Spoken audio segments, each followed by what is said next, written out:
कोई नहीं आएगा तेरी सहायता करने दुल्हन। व्यर्थ के प्रयास में अपनी ऊर्जा नष्ट न कर।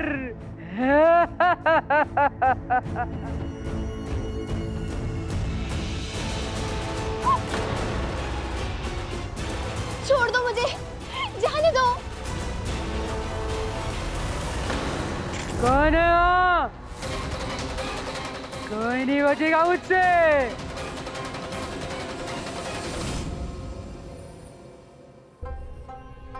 भुवन, तुम कहाँ थे? तुम्हें पता है ये महल एक राक्षसी का है। वो दुल्हनों को बंधक बना के उनसे उनका यौवन छीन लेती है। मैं तो तुम्हें ढूंढते हुए यहाँ आई थी, किंतु अब वो राक्षसी हमें नहीं छोड़ेगी। मुझे बहुत भय लग रहा है। कोई हानि, कोई पीड़ा नहीं होने दूंगा तुम्हें। मेरा हाथ थामो।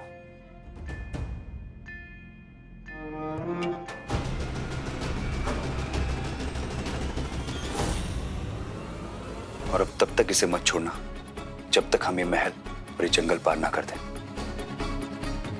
चलो मेरे साथ।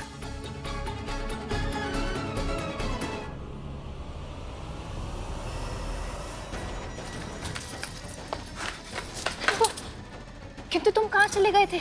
क्या उस राक्षसी ने तुम्हें यहाँ पे आते हुए नहीं देखा? मैं तुम्हारे सभी प्रश्नों का उत्तर दूंगा शुभांगी, किंतु उससे पूर्व हमें यहां से निकलना आवश्यक है। चलो।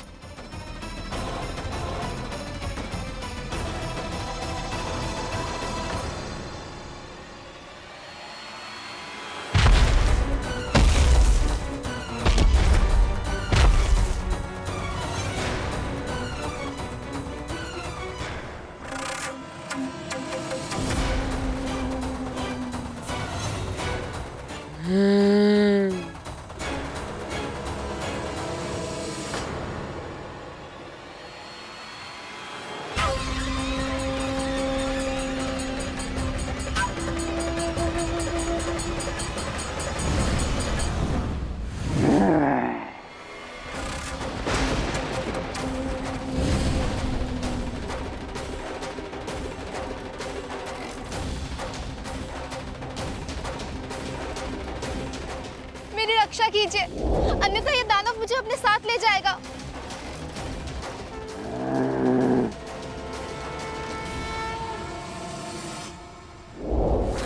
यदि मैं तुम्हारा पति होता, मेरा कहने का तात्पर्य है कि यदि मैं तुम्हारे पति के स्थान में होता तो अपनी अंतिम श्वास तक युद्ध करता।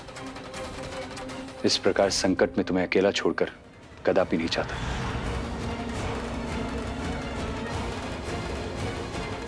वो दानव है तो क्या हुआ, उसके पास भी हृदय होगा जो तुम्हारा ये भोला सा प्यारा सा मुख और इन थके हुए नेत्रों को देखकर पिघल जाए। कहाँ ले जा रहा है मेरी दुल्हन को? माँ, इस दुल्हन को छोड़ दे माँ। तुम भी, तू जानता है ना यह असंभव है। तेरी क्रिया विधि पूर्ण करने के लिए मैं तुझे दूसरी दुल्हन ला दूंगा। मैं इसे स्वतंत्र नहीं करूंगी। इस दिन के लिए मैंने बरसों तक प्रतीक्षा की है।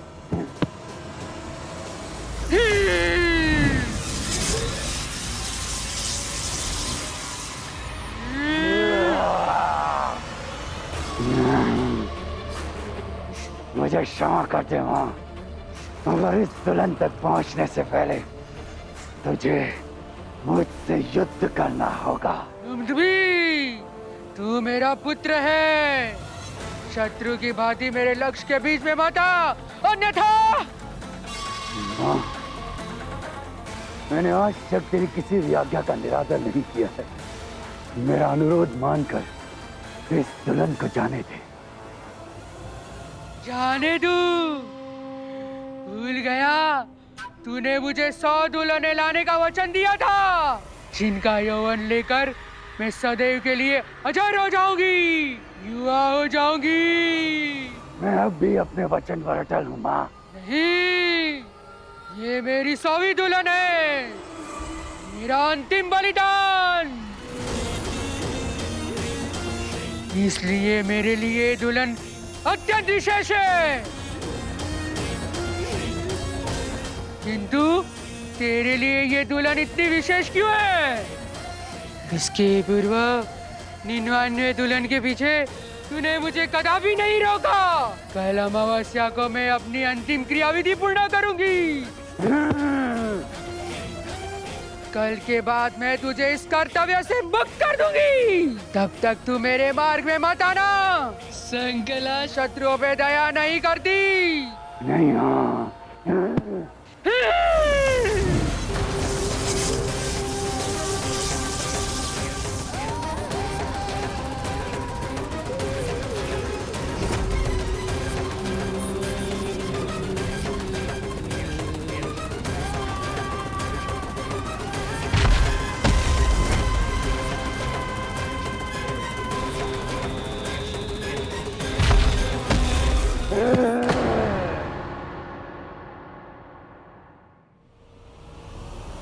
भारती,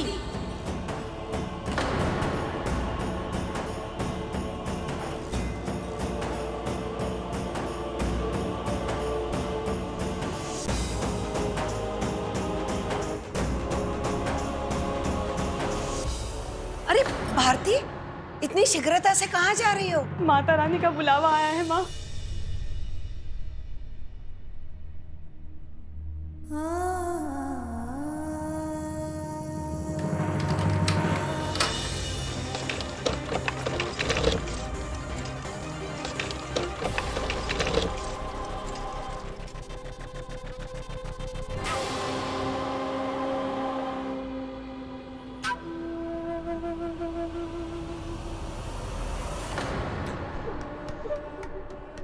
मेरी बात का स्मरण रखना दुंदुभी।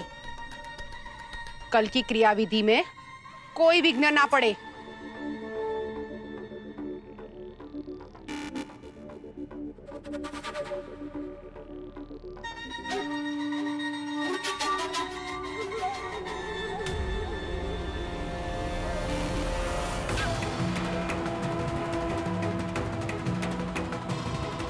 हे माता रानी, कोई तो मार्ग दिखाओ।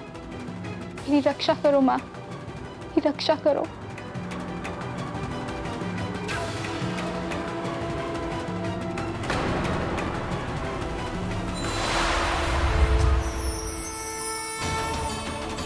कौन है तू? बिना अनुमति के मेरे महल में प्रवेश करने का अर्थ जानती हो? वहीं रुक जाओ संकला। मुझे आज तक कोई नहीं रोक पाया। तू क्या रोकेगी मुझे?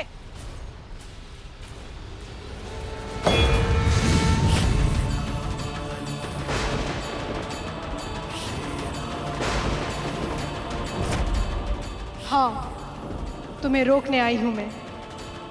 स्थूल अथवा सूक्ष्म, दृश्य अथवा अदृश्य, व्यक्त अथवा अव्यक्त, इस संसार में जब भी पाप का विस्तार होगा, मैं वैष्णवी अपने भक्तों की रक्षा इसी प्रकार करूंगी। काल चक्र को विपरीत करने की इस हट को त्याग दो संकला। प्रकृति और काल चक्र कभी नहीं रुकते हैं।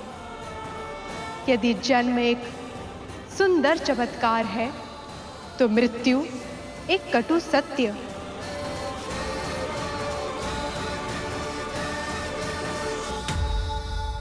मैं इस काल से बच के दिखाऊंगी। कल रात्रि वो सोवी दुल्हन का यौवन मुझे अजर कर देगा। मूर्ख, अभी भी तुम्हें यही लगता है कि कल तुम्हारी विजयी होगी? व्यर्थ की बातें करके मेरा समय नष्ट ना कर। चली जा यहाँ से। संकला, नियति के संकेत को समझो। जिस पुत्र ने आज तक तुम्हारी आज्ञा की अवहेलना तक नहीं की, ऐसा क्या हुआ कि अचानक मात्र एक स्त्री के कारण आज वो तुमसे युद्ध करने के लिए तत्पर है? विचार करो, आखिर वही स्त्री 100वीं दुल्हन बनकर तुम्हारे जीवन में क्यों आई? ये मात्र एक संयोग नहीं है। तुम्हारा पुत्र शुभांगी से प्रेम करता है। ये प्रेम नहीं, आकर्षण है। प्रेम व्यक्ति को साहसी बना देता है। यदि ये आकर्षण मात्र होता, तो तुम्हारा पुत्र तुम्हारे विरुद्ध कदापि नहीं जाता। कल मैं उस स्त्री का यौवन छीन लूंगी। उसके पश्चात मेरा पुत्र पुनः मेरे पास लौट कर आ जाएगा।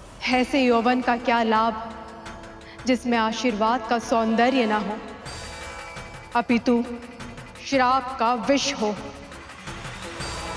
इसलिए संकला, अपने इस हट को त्याग दो और शुभांगी के साथ साथ वर्षों से बंदी बनाई हुई उन सभी स्त्रियों को स्वतंत्र करो, उन्हें जीवन दान दो। यही तुम्हारा वास्तविक पश्चाताप होगा। नहीं, मैं शुभांगी को स्वतंत्र नहीं करूंगी। और अपने पुत्र के प्रेम का अंत करना एक माता को शोभा नहीं देता है। भूलो मत, प्रेम वो पुष्प है जिसे चट्टान की कठोरता भी खिलने से नहीं रोक सकती है। कदाचित नियति तुम्हारी कठोरता का अंत प्रेम से करना चाहती है।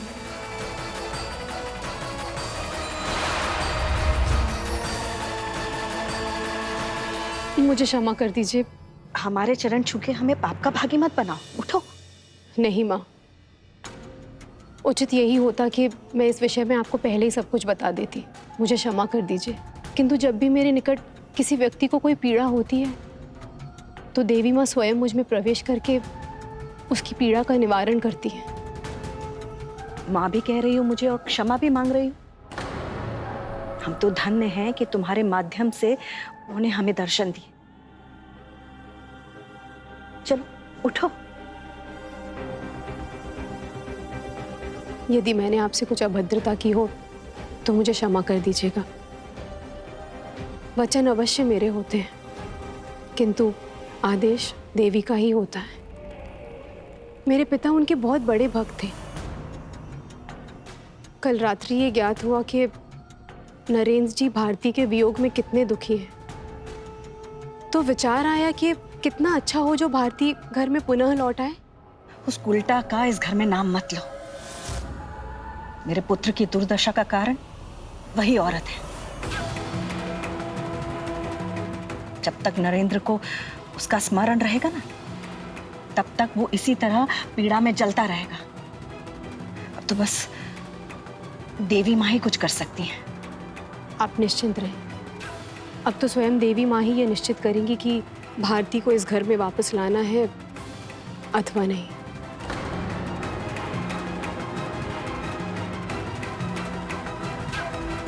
चलो किशोरी।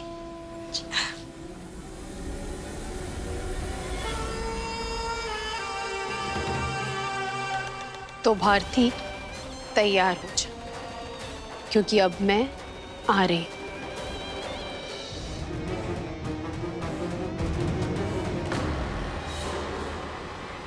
क्षमा करना, वो अपने ही विचारों में बेसुध थी, इसलिए ध्यान नहीं गया।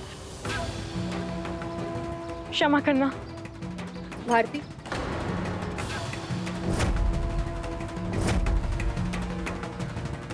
यही तो समस्या है तुम्हारी कि अपने स्वार्थ के अतिरिक्त तुम्हें और कुछ दिखाई ही नहीं देता। इतना प्रेम करने वाला पति मिला और वो भी तुम्हें मंदबुद्धि लगता है। यही कहा था ना नरेंद्र जी को।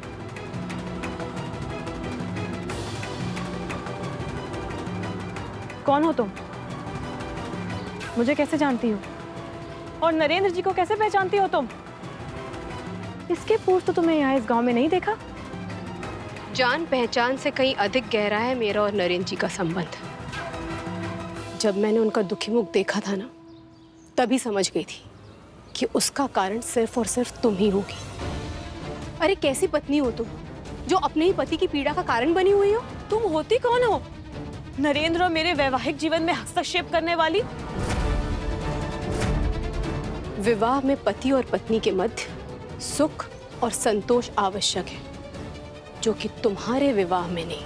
मेरा और नरेंद्र का संबंध प्रेम का है, किंतु इसका प्रमाण मैं तुम्हें देना आवश्यक नहीं समझती हूँ।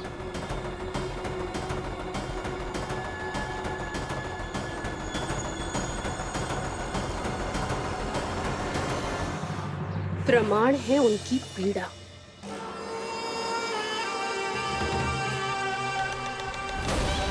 और उस पीड़ा का कारण हो तुम।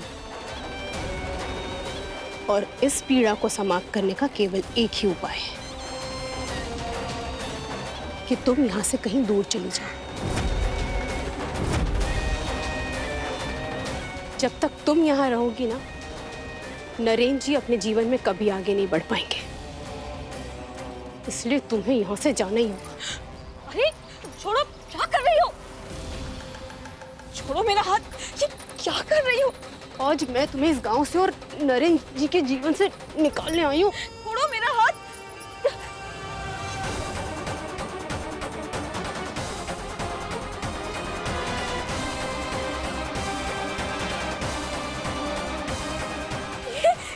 ये क्या कर रही हो तुम? पागल हो गई हो क्या?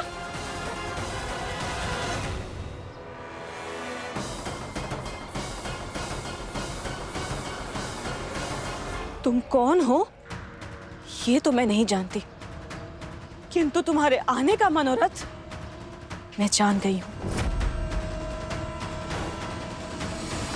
मुखिया जी कृपया बाहर निकले। क्या हुआ संकटा? मुखिया जी शीघ्र चलिए। वह गांव में आपकी बहू भारती, उसके सिर पर रक्त सवार हो चुका है और नवलखा को निर्ममता से मारे जा रही है। आइए।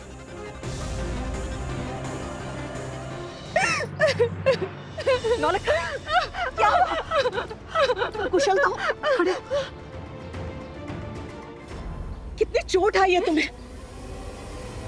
वो तो देवी की कृपा है जिन्होंने आज इससे मेरी रक्षा कर ली, वरना ये तो आज मेरे प्राण ही ले लेती। किंतु तुम यहाँ आई क्यों? मैं तो एक बहन की भांति इसे समझाने आई थी कि नरेंद्र जी इसके बिना अधूरे और दुखी रहते हैं और इसे अपने घर चलना चाहिए।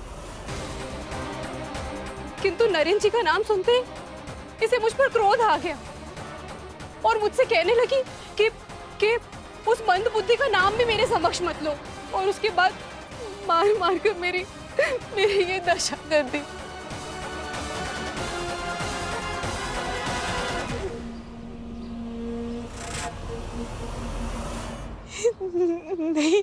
नहीं माँ जी, ये लड़की असत्य कह रही है।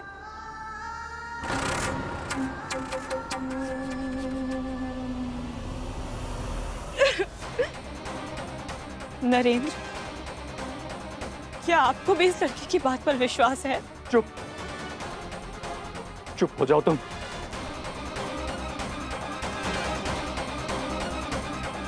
क्या हुआ ज्योति देवी?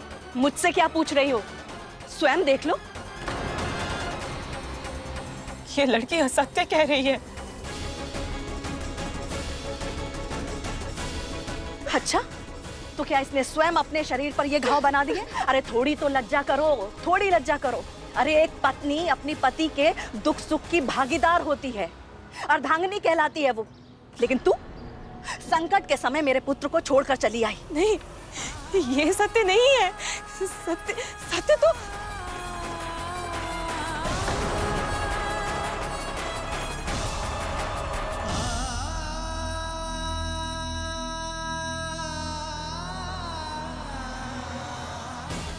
मेरे कहने का अर्थ है कि ये सब मैंने नहीं किया है। ये लड़की असत्य कह रही है। जिस भारती से मैंने प्रेम किया था वो कभी असत्य नहीं बोलती थी, किंतु आज तुमने सिद्ध कर दिया है कि तुम वो भारती नहीं, स्वार्थी हो गई हो तुम। नहीं रहना मुझे तुम्हारे निकट। शांत हो जाइए नरेंद्र जी। कदाचित घर चलने की बात सुनकर भारती को क्रोध आ गया होगा और आहत होकर वो अपना संतुलन खो बैठी। भूल मुझसे ही हो गई थी, किंतु अब मैं ठीक हूँ। ये देखिए, चलिए घर चलते हैं।